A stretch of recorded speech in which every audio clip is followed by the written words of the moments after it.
All right, good morning. You all made it through country drinks last night? Okay, my name is Laura Chappell, and I will be presenting this session.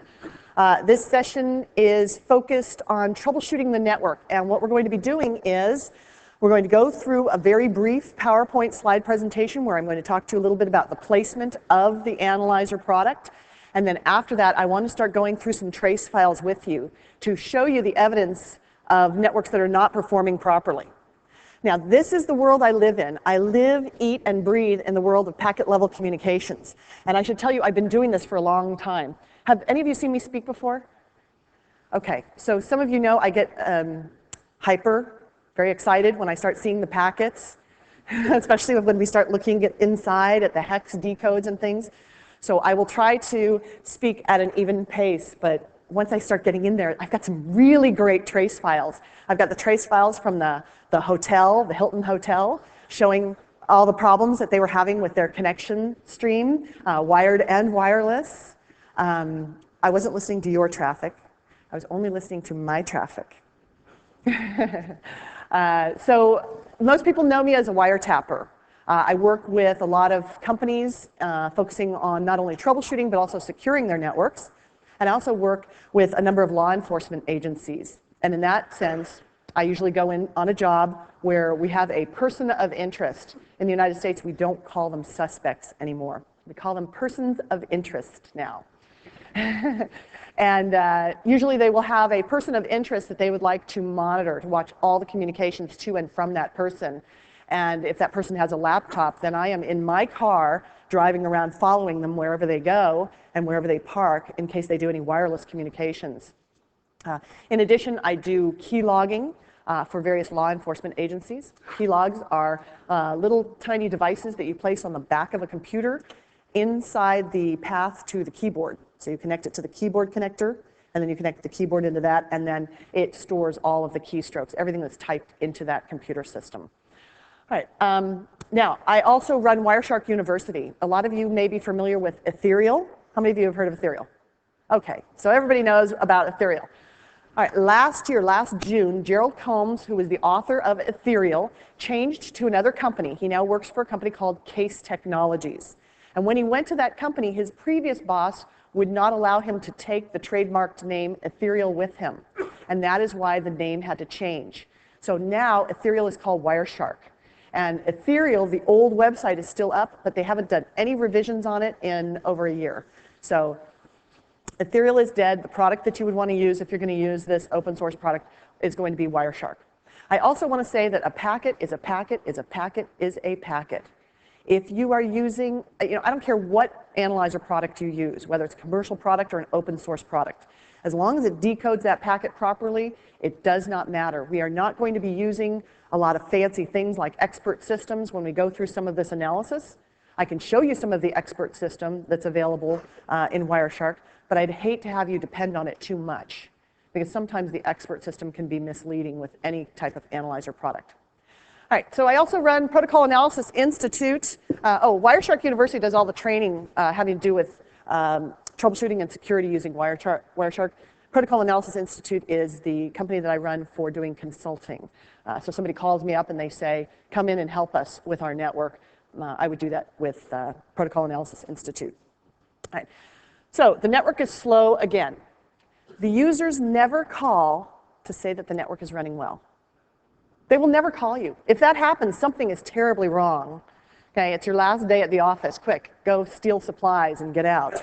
Okay, so that is the #1 complaint that most IT professionals hear. The network is slow. The first thing we're going to do is we're going to talk about how to approach the problem.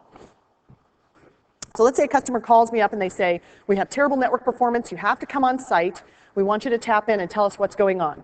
Let me tell you that the average time between the moment I walk into the network side of the company, in other words, I'm past the reception desk and I'm now inside and I'm tapping into the network, the average amount of time from the moment that I tap into the network to the moment when I can point to where the fault lies is 20 minutes. For those of you that spend hours trying to guess why the network is slow, you must put the analyzer on the network first. Don't put that on after you have gone through and checked logs and done reconfigurations and looked at settings. Put the analyzer on there first because the packets never lie. They will tell you exactly where the problem is, but they won't tell you why the problem is occurring. That's when you're going to have to start doing some research as to why is that router dropping packets? Why is that server sending out packets with a frame size that's too small? Why is the client refusing to accept data communications? In this session, I am going to show you the 500-pound gorilla that is in the room that we are not paying any attention to. And if you haven't plugged into your network traffic lately, I'm going to say that when you leave this session and you get back to your office, the first thing I want you to do is to load up an analyzer, start looking at your traffic, and I want you to watch for this one problem that is occurring on every network I see right now. It is, for me, the first thing I look at right now when someone says the network is slow. Many years ago, this was not a problem at all. But because we have these very intense applications at workstations, and because we have some limitations on the TCP/IP stack, we have a real problem on the cabling system. And it is transparent to the user. They do not know that they are slowly walking towards the edge of the cliff until the day when they go off the edge and they call you. So I want you to watch for this. This has to do with the TCP receive buffer issue. This is not a receive window size issue. This has to do with the receive buffer and what is going on with applications now. All of you that are application developers, if we have any in here, please, please, please take the trace file of your application running across the network before you release it to the world. Okay? I went into a customer once that makes a 5-user version of a network management tool. Based on the traffic of one manager running and 100 megabit per second network rate, you couldn't support 5 users. They're selling a product that could never be implemented unless you went gigabit to the desktop. So it was horrible, horrible, horrible. So please, if you're a developer, please take a look at your traffic.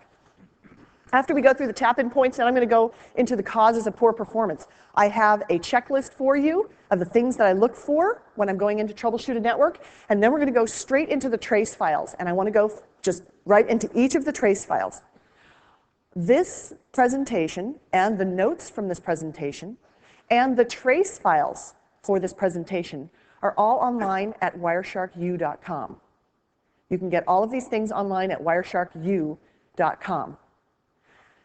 The last trace file we will look at is going to bring up a real problem for all of us.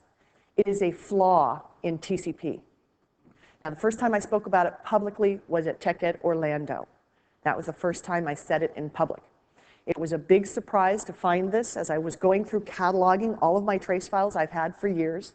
And this one trace file, I opened it up, I looked at it, and it took me a few minutes to try to figure out what happened with this thing. And the more I spent time on it, the more I realized, we have a flaw in TCP. How can we have a flaw in TCP? It is such a well-established protocol. If you don't know TCP/IP inside and out, you need to learn it inside and out.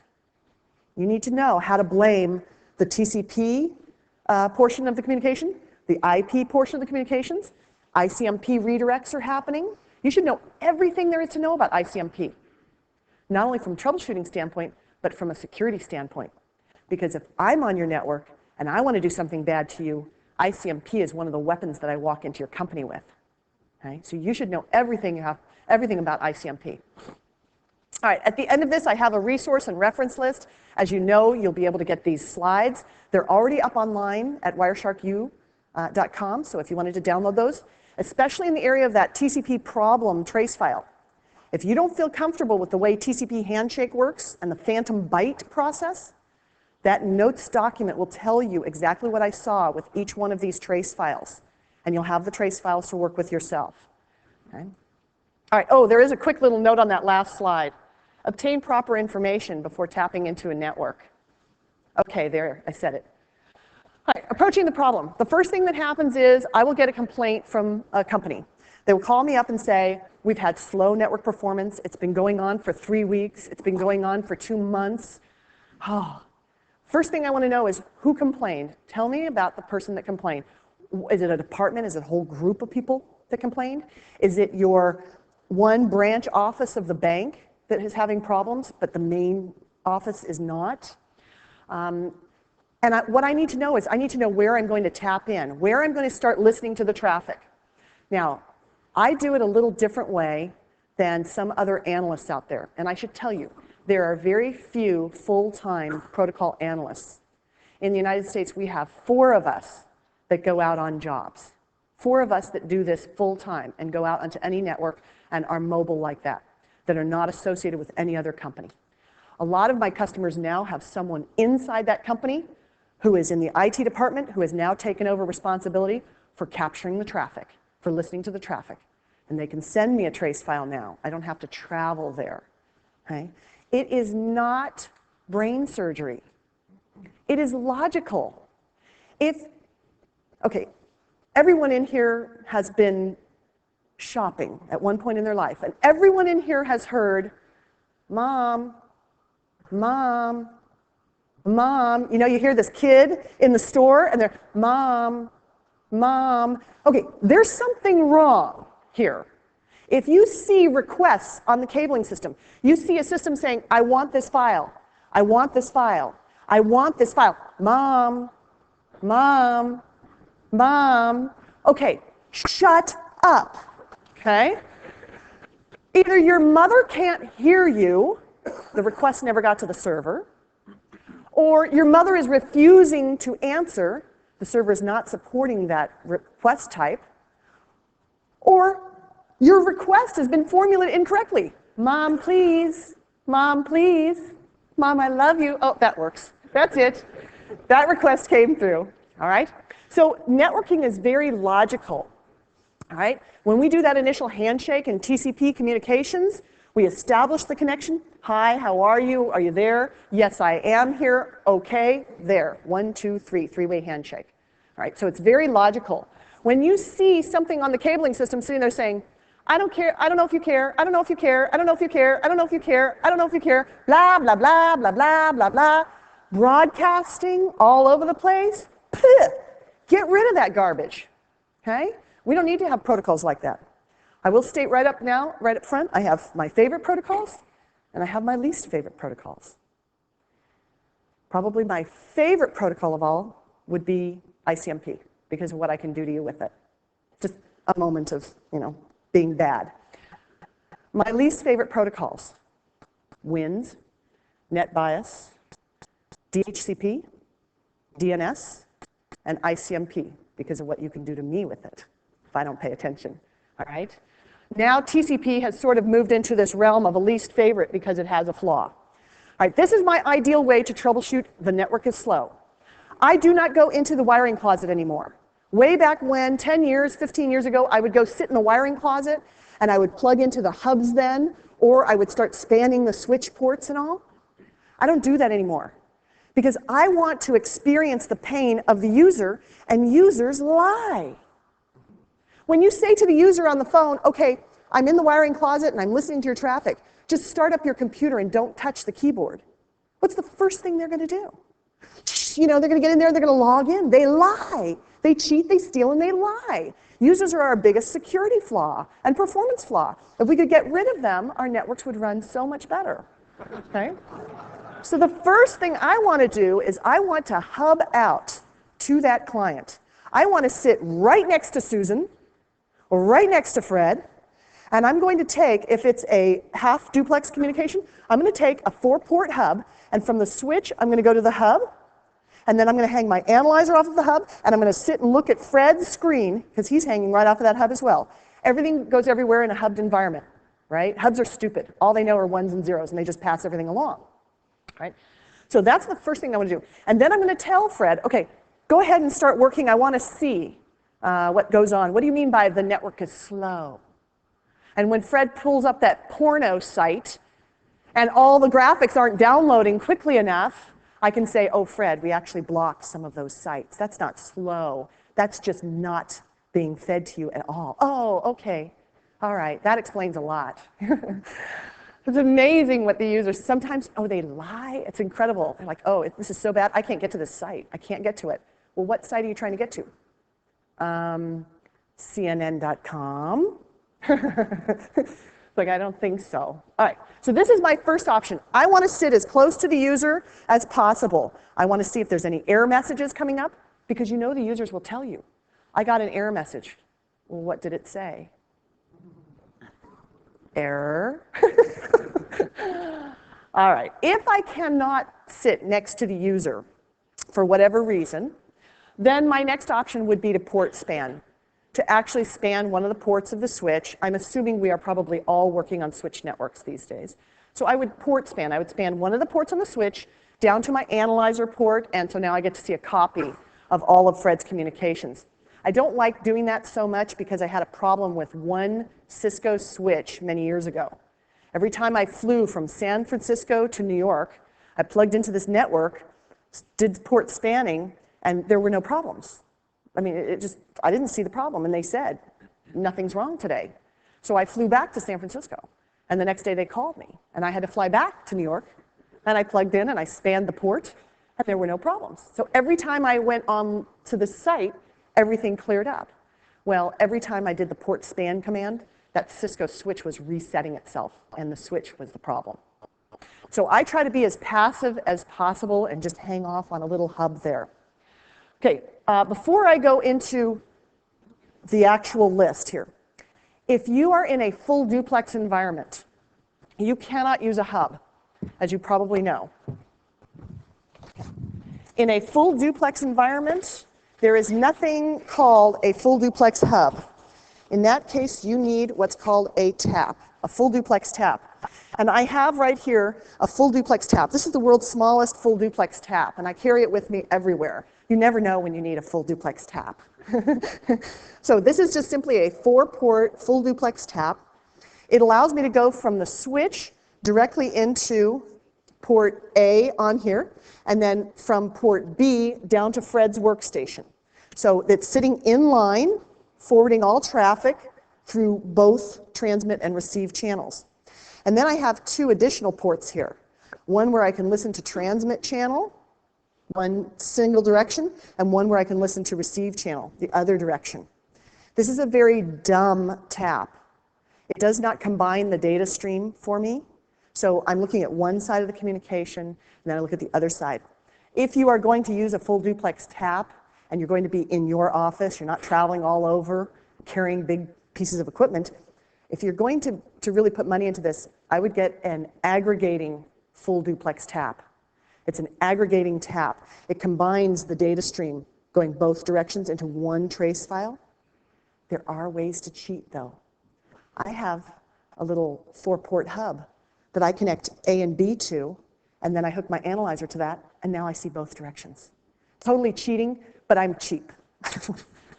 So I didn't want to spend any money at all, and I didn't want to carry more equipment than I normally would carry. All right, I will tell you that product there that I'm showing you, and I don't sell any product. The only product I sell is education, that's it. So if you have a better product or you're a vendor that offers a full duplex tap, please feel free to talk to me, or tell everybody whatever, or you've got one you like better.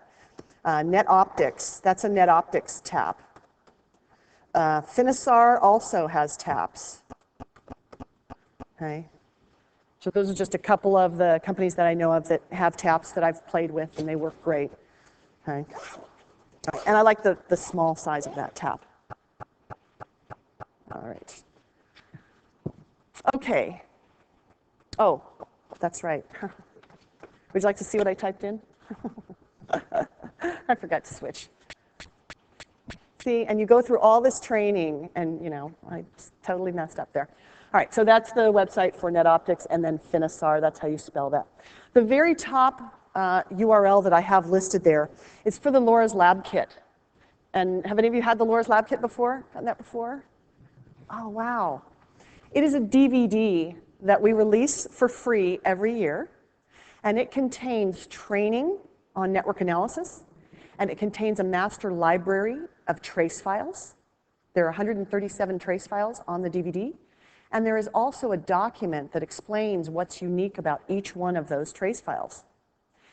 In addition, you will see a lot of the tools that I use in my business, whether it is a tool to listen to or to examine cache on a system doing a forensic exam, or I have the version of Forensic Toolkit that we use for the FBI training.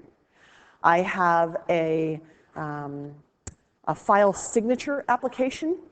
So you pick up data along the wire, you reassemble it, and you look at the first few bytes to figure out what application was used to create that file. So it's a file signature application. So there are a number of applications that are in there. My favorite honeypot of all is on there, KF Sensor, which is just an unbelievable honeypot solution. I have it running in the background on my system all the time.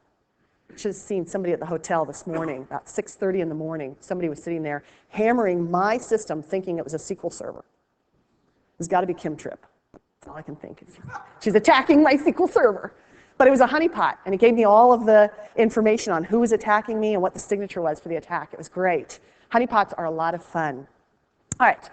Now, let's get back to this area for a moment.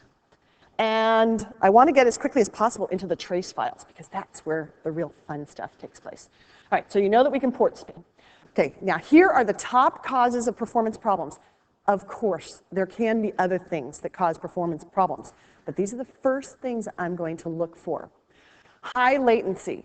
When people talk about latency, they usually think of it only as wire latency. The packet had to go from here all the way to Australia, and the response had to come all the way back. Yes. If you try to communicate to a server in Australia, okay, there's a reason why people drink heavily in Australia, okay? Their network connections are so pathetic, and they pay so much money for these really lousy connections. I would drink too. Every time I go there, I have to drink, because I can't believe it takes me an hour to load my own website page. It's just awful. We actually used to have a website just for the Australians. It had no images in it except for a little beer, you know, a little beer symbol, and that was it. And it was just text for them. It's that bad. Anybody here from Australia? See? That's it. Only one of them made it because they're drinking so much, right? Is that true? Your links are just, it's just painful, painful. Oh, terrible. All right, but there's more than just wire latency. There is also client latency, and there is server latency. And what you're going to watch for when you get back to your office, the big 500-pound gorilla, is in client latency. You're going to look at a client latency problem, and I'm going to show you what it looks like on a trace file so you can recognize it in 2 seconds. And then I'm going to talk to you about the bandage we're going to put on this to fix this temporarily. But the actual fix is going to be very expensive for all of us. Now, packet loss. If you sit there and, hi, my name, and maybe tomorrow, okay, there's a problem there. When you look at the communications and you see somebody on the other side going, what? What was that? What? I didn't get what? Did you say that? What? What? Okay, that's not normal communications. Shut up. Now, okay, we got to fix this problem so that this person can talk correctly, and then you'll hear everything and you won't ask again. You should never ask for anything twice in networking. It should be the ideal world. I would like this file, and the file begins downloading in pieces. Everything's wonderful, and then we move on. Configuration problems, where we say, hi, I'd like to look up www.wiresharku.com. We send that query to the DNS server. If that server comes back and says no, and there are multiple ways it can say no. It can say, who do you think I am? I'm not a DNS server. Or it could come back and say, name error. I got a resolution on this that said that that name is not available. Or it could come back and say, service unavailable, sorry. I tried to go talk to another DNS server. I did an iterative query. I went to another DNS server, and that DNS server gave me a name error, and therefore it's not my fault. It's their fault. But you can't do what you wanted to do. So there are all these different ways that DNS can respond and answer, and that's a service available issue. Redirections. Okay. If you tap into the cabling system and you web browse from your workstation and you find that your router on the network turns around and says, you know, I do love you, I care about you, but I don't really want to see you anymore, go talk to that router. If you get a redirection when you go out and do your normal operations in business, maybe your default gateway has a problem. Maybe it's not the best default gateway. Maybe there's a secondary gateway. Or maybe I'm sitting on your network and I sent you a redirection to say, oh, you know what? I'm your router and I don't love you, but Laura loves you. Go and send your packets through Laura's workstation there. She loves you. She'll route everything for you. She loves you that much. And you send your packets through me, and now I can listen in on all your traffic, even though normal switch communications would not allow that. So from a security standpoint, as well as a performance standpoint. Interdependencies. My favorite bad website in the world, and don't tell them, and I hope you don't work with this group, ESPN.com. It is the worst website. You go to ESPN.com and you watch your traffic, and you're really not going just to ESPN.com. You are going to all of their advertisers one by one before the main page downloads, and some of their advertisers really don't know about having a website. I don't know exactly how to code. So you get these 404 messages, not from ESPN, but from all of their friends. They have friends in very low places, very bad friends to have. Same thing with your corporate network, your web server that you offer out to your clients. You should always check and see from a client side, do we have any dependencies that are not working? All right, low throughput, itty bitty stinking packets. Little itty bitty stinking packets on the wire will take forever, okay? It's like when you're talking to a 3-year-old who can't just put into words the whole sentence. Well, Mom, so I was thinking, so maybe you're just like, just spit it out. Spit it out, I can't wait anymore, okay? I don't like to see small packets. In the area of database communications, I would expect to see smaller packet sizes because you're probably pulling down a record at a time. Database communications are bizarre communications. They're strange. We separate them into their own world with our database programmers sometimes and say, we know you're weird, but that's okay, okay? You don't know any better. All right. Negotiation fault, whether it's a protocol negotiation fault, TCP handshake, for example, or an application where the application is saying, you know, I would like to set up this communication, transaction level, things like that. All right. Now, we're going to start going through trace files. Again, if I talk too fast or you don't understand why I'm pointing at a certain packet, go to Wireshark U, and it's the magazine page, the Finbit magazine page has the notes from this exact session.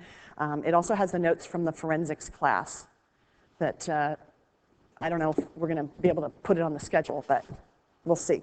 All right, so these are the 4 trace files that you will see wrapped up in that zip file for this class online. The first one we're going to look at is the 500-pound gorilla. There are a lot of problems, but we're going to focus on a few main problems in there. And then we have another lousy hotel network. If you want to get a trace file of bad communications, you know, check into a hotel. That's been my experience. I always get great trace files from hotel networks. We're going to look at traffic going the other way during an FTP communication, where someone is uploading data to a server using FTP. And then we'll finish up with the flaw in TCP communications. And I will do my best to make all of these in time. So, at this point, I'm going to look at Wireshark. I'm going to be using Wireshark for all of this analysis. Okay.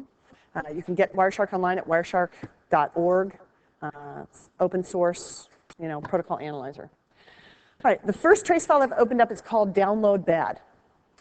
Now, this is what happened. We have somebody complaining, saying that when they go out to download this file, the performance is so bad, but they find if they go to a different server somewhere else, the performance is a lot better. So they've decided in the IT department that it's probably a wire latency issue that's taking place. That's probably the reason why it's so slow. The first download is to a server, the first download is from a server in Australia. The second one's from a server that's local to them. Sounds logical, okay? So our first reaction would be, okay, let's focus on pulling the download from a different location because of wire latency. That is not the big problem in this trace file. Okay. I'm going to go through and show you what it means when I grab this trace. Now, I am sitting next to the end user, and I have said, I want you to download a big fat file.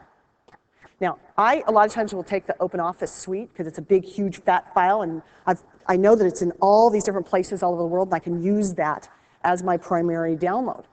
In your company, you should have a big, fat file that you use to test download speeds from different locations. Whether you build it and it's a fake file, or you put together, all these video files and a zip, doesn't matter. Get a big file for your download test. So this is our user. Our user is 10.0.52.164. The first thing that we see, and I'm going to move these columns over just a little bit. There we go. Just so you can see a little bit more on the screen. The first thing that we see taking place in this trace is the handshake process. SYN, SYNAC, ACK. You should know that very well. SYN, SYNAC, ACK. That is a three-way handshake. At this point, I can already tell that there is a wire latency issue. The client sends out a SYN packet. Packet number 1. Hi, I want to make a connection on port 80.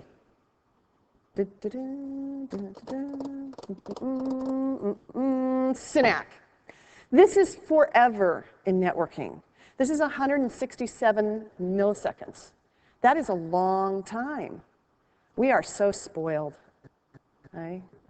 On a local network, if I'm working on your network and you're a 10-100 network or something like that, I like to see everything down, 4 microseconds, 6 microseconds, 19 microseconds, 1 millisecond, okay, it's a slow day.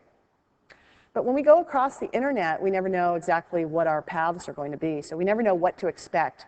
I am a little uptight about networking communications. I want my response time to be 34 milliseconds or less, or I'm going to another website. Okay? That's what I like to see. If it's a higher response time, then for me, I will feel the effect. Remember, users are so different. One user is what we would call an AOL user.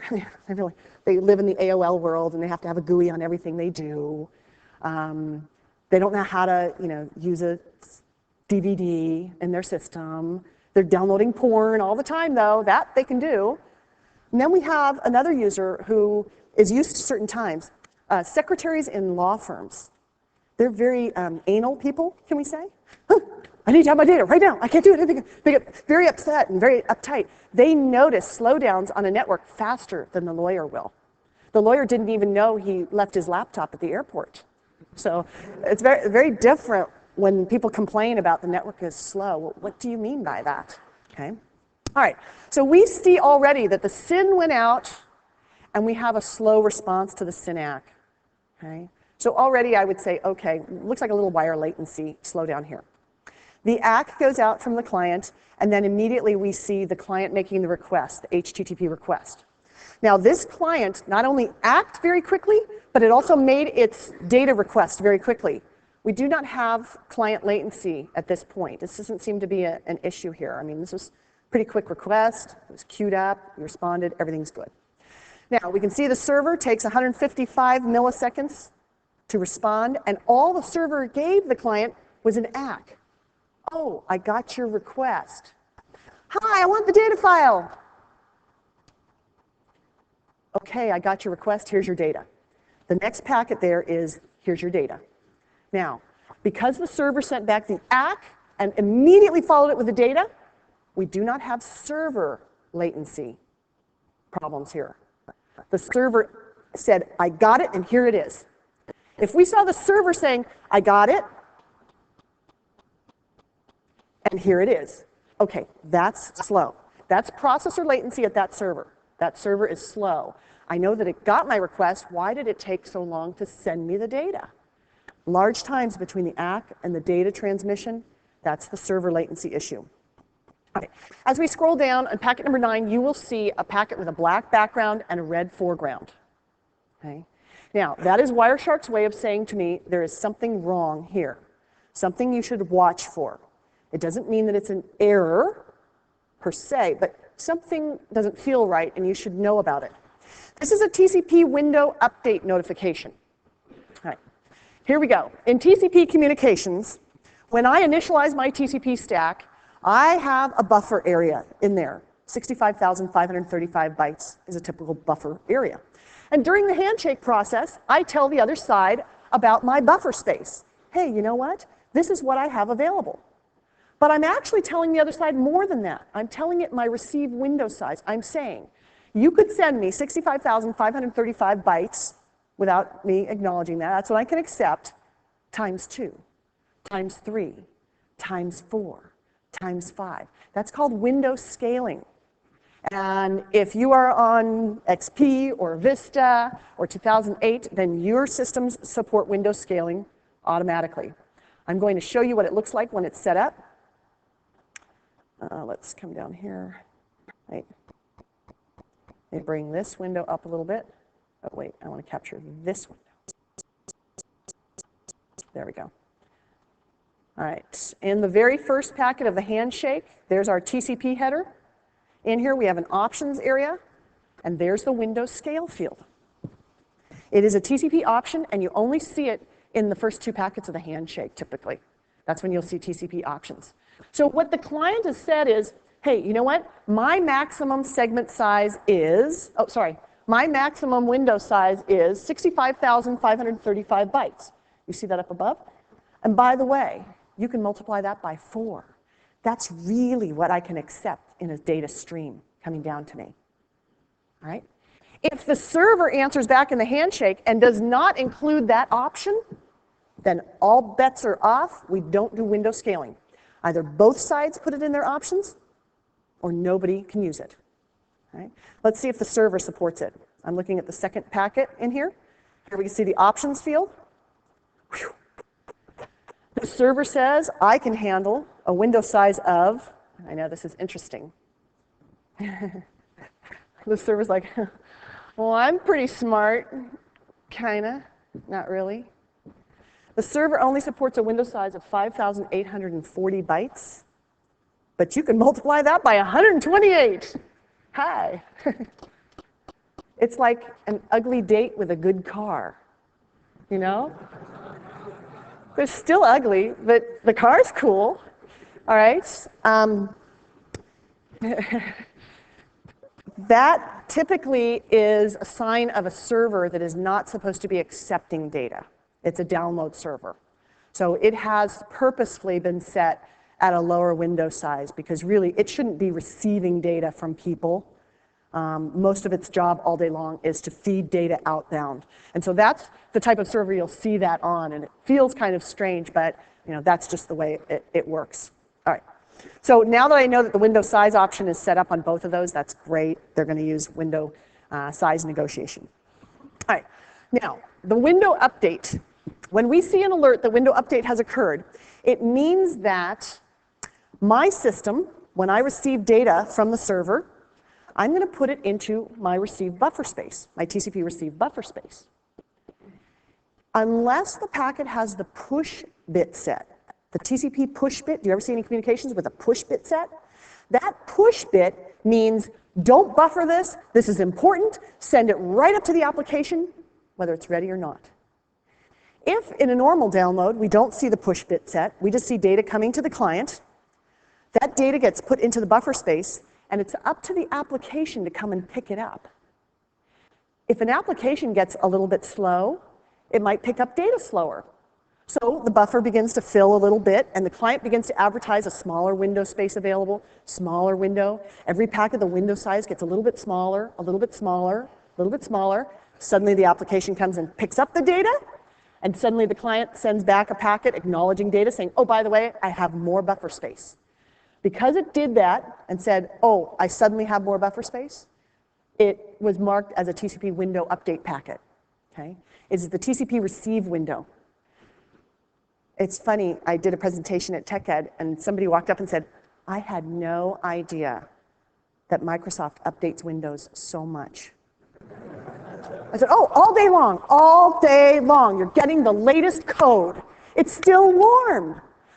Because they were looking at their own communications and they kept saying window update, window update, window update. And they thought, oh, Microsoft window update. It's very, I'd never told them the truth. I just thought someday they'll figure it out. As you look through this communication, I keep seeing this window update. Now, window update is not a problem. It just simply means that data's coming down, and when the application picks it up in big chunks, and so Wireshark notices that the available receive buffer space has just popped up, But there's nobody saying, I don't have any buffer space. As we look through this trace file, and I'm just going to scroll down further into the trace very quickly. Okay. Oops. See all that flash of black in there? All right. Okay. We have TCP retransmissions. Mom. Okay. These are retransmissions, though. Remember, when we see mom, that means that data is being requested. So on the client side, I say, Mom. Hey, if I don't get any answer back, there is no communication probably between me and the server. If I say, Mom, I would like a N for Christmas, the packets are lost. From where I'm able to hear this child, the packets are lost. I have lost the 2 items on their Christmas list. So I see missing packets that are on my left side where the client is, close to the client. What I will see is the server turning around saying, what? Those are duplicate acts. And when the client says a Maserati and $2,000, well, no, you'd have to have a Maserati and $2 million, I guess. Spoiled kid. Okay, when the client turns around and says a Maserati and $2 million, those are retransmissions. I didn't see the initial packet go out asking for those 2 things. I heard everything around it, but there were these gaps in the communication. That caused the duplicate acknowledgments, which in turn made that system send out a retransmission. I know it must be a retransmission because the sequence numbers. I know that I was missing those 2 words in the sentence at those 2 places, and suddenly those 2 words came up that fit in those places. That's a retransmission. Now, if we look at the expert system in Wireshark, I'm going to go to Expert Info Composite. I'm going to have Wireshark tell me what it thinks the problems are. In this trace file, previous segment lost. That means that we got the and for Christmas. We got and, we didn't get what was in front of it. For Christmas, we didn't get what was in front of that. So we have these 2 packets that are missing. It says that there have been 100 of those. It also says that this is common at the beginning of the capture start. Okay, that's only true if I didn't capture this communication from the handshake on. If I just plugged right in the middle of the communication, of course I missed the stuff that was in front of it. But if I got the handshake and the data requests and everything, then I should not have a single packet lost. And here it says that there are 40 retransmissions. Hey, if you're missing 100 packets, you should have more than 40 probably. And let me sort this. On this side, it says that there are 113 retransmissions. Okay. We have fast retransmissions and we have retransmissions in Wireshark. This is going to go away. It's very confusing for people. What's the difference between a retransmission and a fast retransmission? Okay, here is a retransmission. Hi, I would like a N for Christmas. What? Maserati, $2 million. Okay. The what has to happen 3 times in order for the other side to say, oh, you must not have had it. We have to have 3 identical duplicate acknowledgments. Okay. Here's a fast retransmission. I want a N for Christmas. What? Maserati, $2 million, I said. It's very intense. It's less than 40 milliseconds apart between the duplicate acts that happen, and all of a sudden the other side is saying, what is wrong with you? I said, very, very uptight systems. And that's okay with us. We don't have a problem. It's just we don't care if they're mellow or they're really uptight. Why do we care? It does not matter to us at all. It's only when we get big times that we care, all right? I will tell you, looking through here, the more duplicate acts you have, the greater chance of a wire latency problem, okay? So right here in this communication, I went all the way up in this communication, 48 duplicate acts. That means, hi, I'd like this piece of the file. What? There's the original act. What? There's duplicate act number 1. It's the first duplicate. What? 48 times it re-requested stuff. Okay. Now, when that happens, it's typically because I made a request for something that was missing, and that request is going over here. I didn't get what I wanted, and so I said, hey, I want something. Again, you didn't send it to me. I'm missing that piece. Hey, what? I need that piece. I need it. I need it. I need it. All right. Now, at this point, I'm sending my duplicate acts along the cabling system to the server. If we have a case of high latency, I can fill that cable with so many duplicate acts before act comes in, duplicate act 1, duplicate act 2, triggers the response, the retransmission comes back, but I'm still sitting here sending my duplicate acts because we have wire latency. And I can keep sending these duplicate acts, and then all of a sudden, boom, oh, there's my retransmission. Now I'll be quiet. When you see a high number of duplicate acts, it's probably got a wire latency problem here. Okay? We should never go past duplicate act number 2. Duplicate act number 2 is acceptable. Anything higher than that, start looking at the wire latency issue. All right, so I know I've got wire latency here. I knew it from the handshake, and I know it from this as well. Something looks terribly wrong. Okay? But this isn't the big problem. The big problem in here is that a zero window condition occurred. That is fatal to network communications. You know what that is? La la la la la la la la, I don't hear you. La la la la la la la, I'm not listening. That is a system saying, I have zero window space available. My buffer is empty. I cannot accept communications. Shut up. That is a shut up notification to the other side. If you ever see a system saying zero window, you have a problem. It is always a problem. And depending on how many of these occur and how they're interspersed in your communications, it could be a small problem that's going to get larger, or it could be a large problem. But it is always a problem. So let me show you how bad this problem is in this case. When this user is complaining about the latency to get to this server, and I look at the communications, and in this trace file, which all of you can download, you're going to get to, in this trace file, you'll be around packet number 130-something. There we go. Let me get back to where the start of this is. We have a few problems in this trace file. I think it's right about, no, we've got segment lost. Oh, shoot, I'll go in the right way. Expert info composite. Go into my notes. I don't care about the window update. I want to look at that window 0 situation. So there's my 0 window. Now open it up. Oh, packet 364 is the first time that occurred. So Wireshark is showing me that in the background. Okay.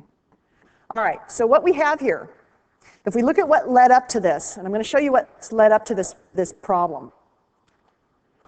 In packet 360, let's go back up to packet 358.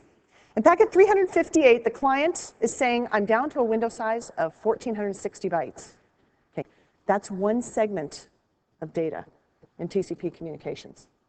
In a normal TCP IP communication over Ethernet, you can only fit 1,460 bytes over standard communications. 1,460 bytes of data, payload, 20-byte IP header, 20-byte TCP header. There's my 1,500 bytes. 18 bytes of Ethernet. There's my 1518. Okay? So that number is correct during maximum segment size negotiation. So here the client says, you know what, I can only accept 1,460 bytes of data. If we go back in time, what we see is, we see the client receiving data, and now I'm going back in time. Okay, the last thing the client said was 2190 bytes of data. And before that, it was at 2920. And going up again, it was at 3650.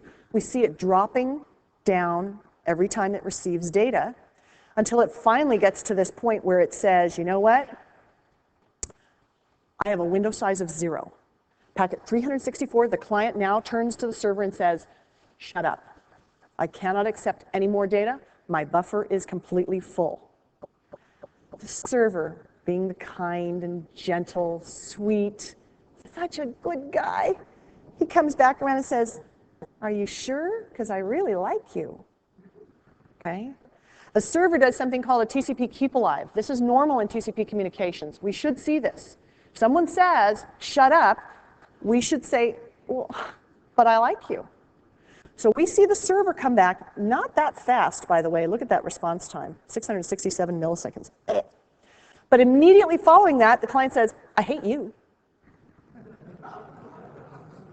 It's very quick. Now the server comes back around and says, but we were friends. No, we weren't. We never were. But you said, I don't care. I didn't mean it. All right, now what you're seeing here is, as the server keeps talking to the client to test and see if there's any buffer space, the server begins a back-off process. Smart server.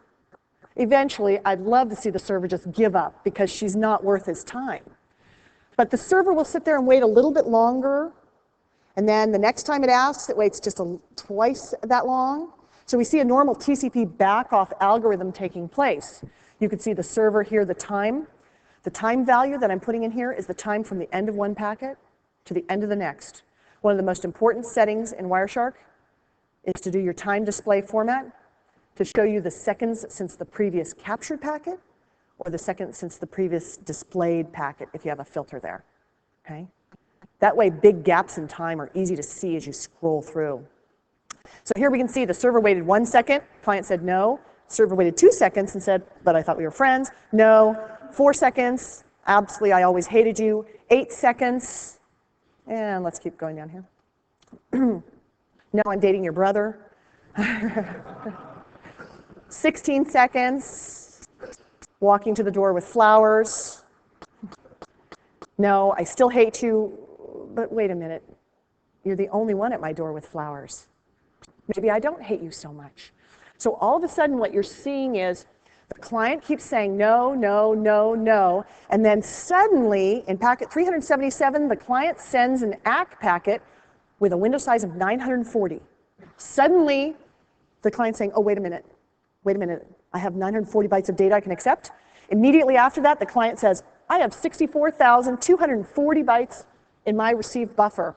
Actually, come on in. I love you. I was just kidding. Okay? That whole time where the client had no buffer space available is huge. I'm going to go up to the first time the client advertises a 0 window. I'm going to right mouse click and set the time preference. I want to measure this.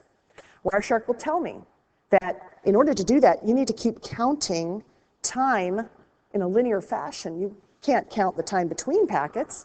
So I do want to change the way that it's handling the time. Okay, so there's my time reference, the first packet. Okay. From the first time the client says, no, I don't want to talk to you, to the moment when the first resumed data flows, 32.661 seconds. Wire latency is nothing compared to the client problem.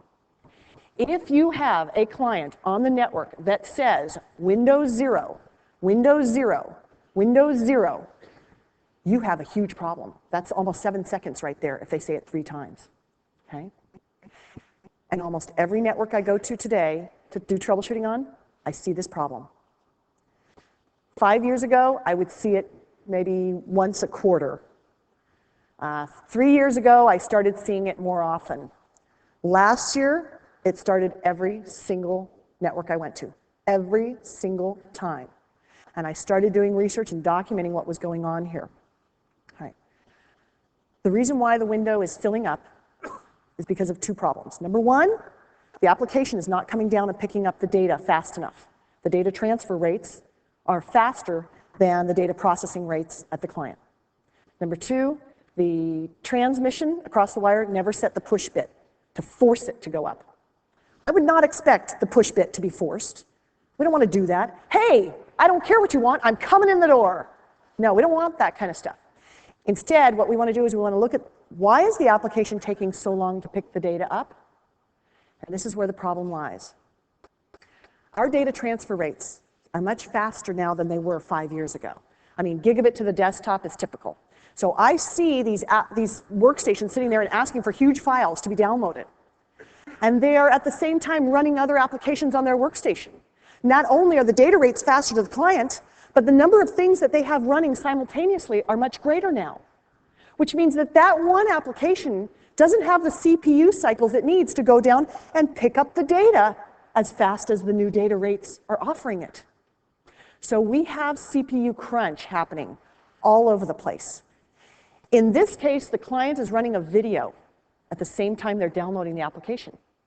If I have them shut down the video, this never occurs. We never see a Windows 0 problem. And it's the weirdest thing to explain to a user. That video that you're running there is affecting your download speeds. They don't believe it. They think you're an absolute liar and they want you out of their office. But you say, okay, stop downloading the video, get out of World of Warcraft, and now download the same file. We'll clear out the cache so we don't have anything in cache. Now download that file, and the file is there. Okay, now run the video again. Clear out the cache, download the file. They wait. They cannot believe it. And the problem we have is that there's no window that pops up to say, hey, you know what? We have a zero window problem. There's nothing to tell you from the troubleshooting standpoint that this is even happening. You have to tap into that cabling system first. When someone complains about performance, tap in first, tell them, okay, go ahead and do what you were doing, and you're watching for this symptom. When you see this symptom, here's how you're going to fix it. Number one, you're going to go to the client and you're going to unload any unnecessary applications, unfortunately, because the other fix is more expensive. You're going to have to upgrade that client system so they have more CPU power. Okay? Unloading the applications is only a bandage for the problem. If people haven't started upgrading their hardware yet, they need to start looking at it. And when you see this happen one day, you are at that edge. You have justification to go to your CEO and say, we need to upgrade the CPUs in this company because look at this, look at what is happening here on our cabling system. And it's happening to your system and it's going to happen throughout the company. And every time we increase our data transfer speeds, that's going to get worse. And it's going to get worse and worse. And anytime you get an application and you're going to load it on the whole network, you're going to image it out to everybody, I hope you test it first with the other applications running to see what happens when that's in memory running, and then you try to do a big fat file download to see, nope, this isn't going to work. We're going to have really bad problems accessing the internet. It's the weirdest thing when someone says, but we just put in the accounting client software, that's all we did. And now it feels like we can't access the internet. Well, you can, but it's just really, really slow. So that is the 800-pound gorilla that I'm seeing everywhere. And when you get back to your office, please, please, please, start taking your own traces, your own communications. That's how you're going to learn a lot of this stuff. You start putting in an analyzer, and then you web browse. And then you go through and you say, okay, I'm going to do an FTP operation. Okay, now I'm going to get my email. You start capturing your own communications because you are the victim of the poor performance, if it occurs. You know what it feels like. Oh, the page is loading slowly. And then you have the trace file that goes with it that tells you what it looks like when that kind of a problem occurs. It's the best way to learn this is to take your trace files of all your own communications. Absolutely, positively a great way to start. All right? Remember that the notes for exactly what's going on there are online at Wireshark U. You can go ahead and download the presentation stuff with all the notes of exactly what I'm seeing in every trace file. All right. Now I'm going to go into the next trace file. This next trace file is another lousy hotel network. By the way, the directory that I'm pulling all of my files from, that is the Laura's Lab Kit version 8 directory. Okay? Those are the trace files that are available on the Lab Kit. I think there's more than 137 on the Lab Kit. There's got to be about 400 trace files. All right, first thing, I'm going to go over to View, Time Display Format, seconds since the previous captured packet or displayed packet. I have to reset it because I was just doing this time reference stuff a minute ago. And it changed my time value. Even though the setting is correct, I need it to go through and fix it again. Because when I mark references, it changed it. All right, so here I'm looking at my communications. I'm sitting in a hotel, and I can't get to my own website. It's just taking forever. Every time there's a problem in my communications, I always launch Wireshark in the background, start capturing the traffic, and then I know, okay, we have a problem with the DNS server. Okay, we have a problem with, high latency, wire latency. Okay, server latency. Okay. Oh, my client's causing the problem. I'm telling you, the packets never lie. The users lie. Okay? Vendors sometimes lie. Oh no, we don't filter that kind of traffic. We wouldn't do that. Like, yeah. Okay. All right. In this case, I have captured my own traffic. I've started Wireshark running. We can see a request for ident.cab going out on the cabling system. That's just from Windows. Now that was not successful. I didn't get any response back to that. And then 28 seconds later, after I opened my beer, probably, I don't know what took me 28 seconds to actually say, okay, now go ahead. I made a DNS query for www.packet-level.com. That's one of my websites. Lots of articles. There's protocol posters you can download and print there. Okay. So I made a DNS query out on the cabling system. I did not get a response. So 1 second later, DNS back off algorithm. Not TCP here, because DNS doesn't use TCP for this. Okay. It uses TCP for zone transfers or really, really big, long requests. But normally DNS will always be over UDP. So DNS is saying, hey, I didn't get an answer. I'm going to ask again. It is asking the same DNS server. So it hasn't gone to a secondary DNS server. And then suddenly we get a response from the DNS server saying, you asked me about the IP address for packetlevel.com. I just scrolled to the right to show you there is the IP address. Didn't get a name error. Okay, so I know you are my DNS server. You did resolve an answer. Oh, let me take that back. I know you are a DNS server. Don't know that you're mine. There's no security in DNS like this. Anyone could have answered and said, I have your response, here it is. As long as the request and the response matched properly in numerical values, then I will accept and believe anything you say in DNS. Okay. All right, so I get an answer from a DNS server.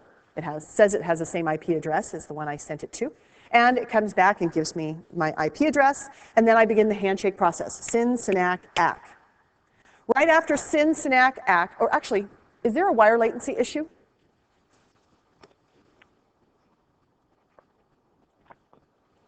Do you see a wire latency issue yet? Coming up? The time from the SYN, SYNAC. Okay. It's a 500 millisecond delay right there. I'm going to watch this in the trace and see if wire latency is an issue besides other stuff here. Okay, we already have a problem because we said we had to ask for something twice. We did mom, no. Only ask once. You should only ask once. Okay. So here we finish the three-way handshake, and then the client says, hey, you know what? I want to get the main page. I made an HTTP GET request, and the next packet is a DNS response. Okay. Now, what this means is that my first DNS query made it. And my second DNS query made it over to the DNS server. Because that DNS server didn't answer just one of my queries, but it answered both of my queries. Packet loss is not occurring going in the direction to the DNS server. Packet loss must be occurring coming back from the DNS server or within the DNS server processing itself. So I actually can differentiate between the direction that packets are lost. People always say, oh, you can never tell which direction. Oh, yes, you can. You can absolutely tell. And looking at DNS, doing a whole bunch of DNS queries, just spew a bunch of queries out there for websites, DNS will tell you where the problems occur. All right, I get the second response, and look at my workstation. My workstation's like, what? I don't even know what you're talking about. I never asked for that. I don't know what you're talking about. Go away. The client sends back to the server a destination unreachable, port unreachable message, saying, I'm not even listening for that response. I don't know what la la la la la la la la la la la. Okay? Because what's happened is the minute you receive that first DNS response, you shut down your DNS listening port, the dynamic port. You go out to 53, but use a dynamic for your query. You shut that down. You don't have that port listening anymore, and you begin to make the handshake to the target. And then suddenly a DNS response comes back to you on that closed port. And you turn around and say, well, I'm sorry, I don't have that port open. I don't know you. Go away. Right? So that's what is happening there. I love this trace because it shows that process and it shows the ability to figure out which direction packet loss is occurring in. Then we see a retransmission. I want the web page. I'll go to the left-hand side so you can see time. I want the web page. What you're seeing here is a TCP backoff algorithm where it doubles every time. And then we see the server coming back saying, oh, you know what? I got it. I got that request. And you've already been to this page before, so I'm not going to resend that stuff to you. Right? When you see a not modified, it means that someone has part of the web page in cache already. And when they did their GET request, you will see, oh, you know, HTTP is so much fun to watch over the wire. It has all these strange things it does. It rambles. It talks about things we don't care about. But it's fun. Okay? So here we see this GET HTTP request going out on the cable, and there's the request saying, I've been here before, so if it's been modified since this date, send it to me, but if it hasn't, don't. And that's really fun when you go to users and they go to a website and it doesn't load properly, and then you come back and you say, okay, let's just go someplace where you haven't been before. You have to make sure you haven't been there, you know, before. Pick a website. They'll go to the same site. You don't know where I've been. It's like, no, you've been there before because you just did a if not modified from, and they just freak out. It's great. You know, another fun thing, here's something fun you can do with your users or your boss. What we do is we view the communications all in hex. Aha, I see. Well, that explains a lot. I see. And we scroll through packet by packet, going through the whole thing in hex. One of these IT guys mentioned that to me. He has a whole list of things he does. In fact, I'll tell you something funny he did. His boss told him, I want you to experiment with Mac OS 10. I want you to go get a Mac system OS 10, and I want you to load, I think, Linux Red Hat or something. They're all Windows shop. But his boss was like, I've heard about this stuff, I want to know about it, so go find out something about it. So he went and got the screenshot of the Linux Red Hat desktop, and he closed and got rid of every icon on his Windows desktop and put that as his desktop. And his boss came over and he's like, what's that? And he goes, you told me, Red Hat. 10 minutes ago, you asked me if it's running Red Hat. And the boss is like, that is so cool. And he starts working at it, and his boss goes, man, they got it looking just like Windows. He is my favorite customer. When he calls up, it's always something horrible he's done to his network. Oh, there was a cable, and I pulled it. It's the CEO. It's like in the wiring closet. Well, what is that? There's no light, so I'm going to disconnect it. That's power, I'm sure. We're wasting power. He goes and he disconnects things out of the switch and plugs directly in the wiring closet because he thinks it's faster if he sits in there. It's crazy. All right, so that's another lousy hotel network. The next one I'm going to open up here is IO-FTP upload. And I documented more about each one of these trace files, what I saw, and put them in the notes file. But now, this one is interesting. What we have is we have a client system connecting to an FTP server. We see a SYN, SYNAC, ACK. Okay? As we scroll through, we've got an actual data transmission going on the cabling system. And this time, we've got data flowing from the client up to the server. So we see a a packet go through, we see duplicate ACK1. Okay, that's the first duplicate. So we have an ACK, then we have the first duplicate, second duplicate, triggers a retransmission. Oh, that was a fast retransmission. That was fast. Who cares? Whatever, okay? And then we have retransmission, retransmission, retransmission, retransmission. I said Maserati, Maserati, Maserati. And until we hear the other side say ACK, we will keep saying Maserati, I'm sending you data, Maserati, Maserati. We've got to wait for that ACK. We have duplicate ACKs that occur when we didn't hear Maserati and we say, what, Maserati, Maserati, Maserati. It's not saying ACK. I need to get the acknowledgement back. So we have data loss in multiple different directions here in this trace file. One thing I want to show you with Wireshark, I'm going to right mouse click and I'm going to follow the TCP stream. Now, you should be aware that this takes place and this is possible because I don't want you sending me a trace file where a data exchange has occurred on the cabling system. Okay? If a data exchange has occurred on the cabling system, I am able to reassemble that data out of your trace file and recreate the original file again. What I have is, I have what's obviously a PDF file. Starts out with a marker that says %PDF. This is a PDF file. This is all the information in the PDF file. And if I wish to, I can select RAW. Let me bring this onto the screen. I know that it's cut off on the right-hand side. Oh, there. Okay, on the far right-hand side, you'll see I have this little RAW button there. I can select RAW and then say Save As. And I'm going to save this file. I'm going to call this sample.pdf. I'll give it just a second here. Hang on.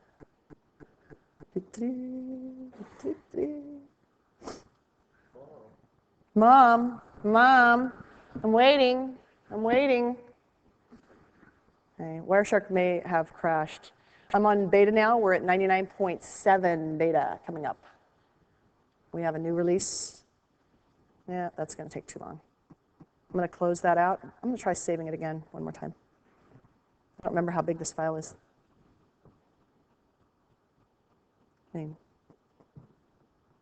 It's the browsing feature that's broken right here. This is the browsing piece that's dead. And that's a new bug. Oh, ow. See? Remember that whole patience thing? All right, well, you saw basically the directory structure was going to come up and I can save it. I don't want to go back into that because I want to take you to the last trace very quickly here. All right, so what I have the ability to do is save the file as, give it a PDF extension, and now I've reassembled all the data and I can see the actual file that had crossed the wire. So you need to know that that's possible. Don't put your trace files up online with data exchange in the trace file. Okay, the last thing I'm going to do here is I'm going to open up TCP Handshake. Now, the last time I presented this at TechEd in Orlando, we also were out of time in the session. But I want to show you very briefly what this is about and tell you that every packet is listed and described in the notes file online. So it will tell you exactly what is going on here. I just felt that it was very important to show you what this problem was. This is a fault with TCP communications, and it is called TCP-handshake problem. All right. Here we see DNS query, DNS response. Wire latency is not too bad. SYN, SYNAC, ACK, push ACK, retransmission, SYNAC, duplicate ACK, retransmission, SYNAC, SYNAC, SYNAC, SYNAC. We have a three-way handshake, and in that three-way handshake, we have a false byte. It's called the phantom byte. It allows us to increment the sequence number by 1, so we know that this packet doesn't match the one before it. I say SYN, sequence 0. The other side says SYN, sequence 0. I say SYNAC, sequence 1. Okay? The other side says SYNAC, or ACK, sequence 1. So we each define our own sequence numbers there. And then I say data request. I'm still at sequence 1. I only had one phantom byte. Now I'm at the same one. I have sent 2 TCP packets across the cabling system with the same sequence number. If the SYNAC did not get to the other side, there is no recovery, and this connection can never be established properly. There is no recovery for a lost SYNAC or ACK packet in the three-way handshake. Absolutely no way will that communication occur.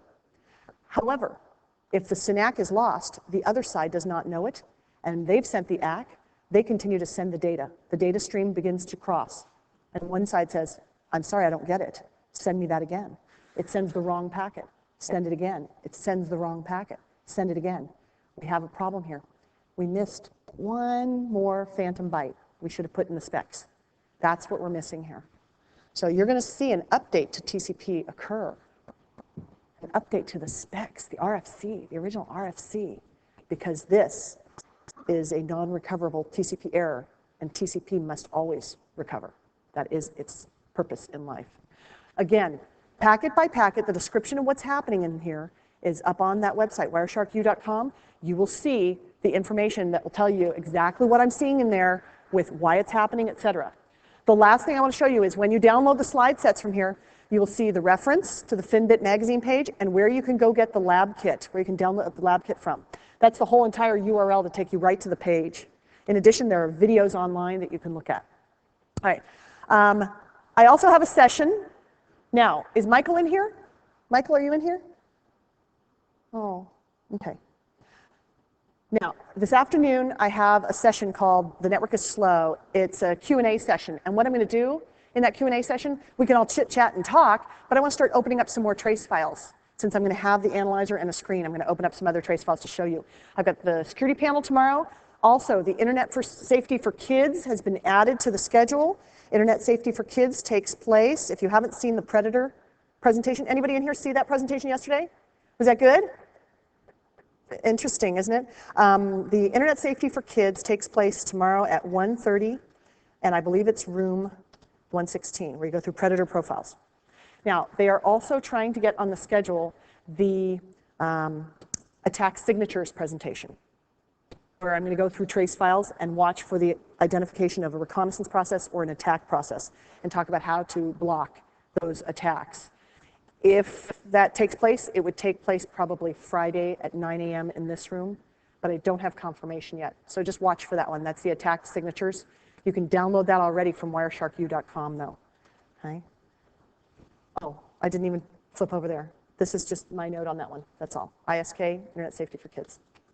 Okay?